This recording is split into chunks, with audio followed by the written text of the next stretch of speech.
অভয় কেন পায়েলকে বিয়ে করতে রাজি হলো সেটা বুঝতেই পারল না পায়েলের মা ও অভয়ের মা।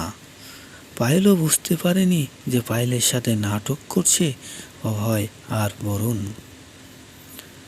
শ্রদ্ধাকে তাদের গোপন আস্তানায় বন্দি করে রাখে মনোহর। মনোহর ও মনোহরদের লোকজন মিলে মনোহরদের আস্তানায় নানানভাবে অপমান অপদস্থ করে শ্রদ্ধাকে। অন্যদিকে পায়েলকেও তুলে নিয়ে গিয়ে বন্দি করে রাখে বরুণ আর অভয়।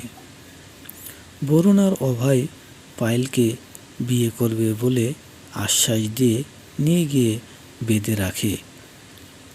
তারা চায় যে এই পায়েলের সাথে অভয়ের যেন বিয়ে দিতে না পারে অভয়ের মা আর পায়েলের মা। তাই এই বুদ্ধি কষেছে বরুণ আর অভয় মিলে।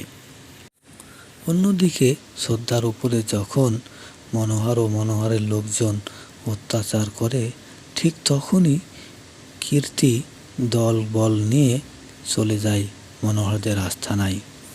কীর্তির মা ঋতু, পিসি তারা সকলে গিয়ে লাঠি দিয়ে মনোহর ও মনোহরের লোকদের পিটিয়ে সেখান থেকে শ্রদ্ধাকে উদ্ধার করে নিয়ে এসে বিয়ের মণ্ডপে বসিয়ে দেয় অভয়ের সাথে। অন্যদিকে পায়েলকে আটকে রেখেছে বরুণ। বিয়েতে হচ্ছে অভয় আর শ্রদ্ধার সাথে, সেটা অভয়ের মা আর পায়েলের মা কিছুতেই বুঝতে পারেনি।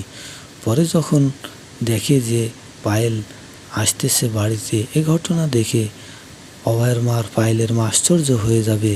আমরা তো পায়েলের সাথে অভয়ের বিয়ে দিতে চালাম, কিন্তু শ্রদ্ধার সাথে এটা হলো কি করে? পায়েলই বা গেছিল কোথায়?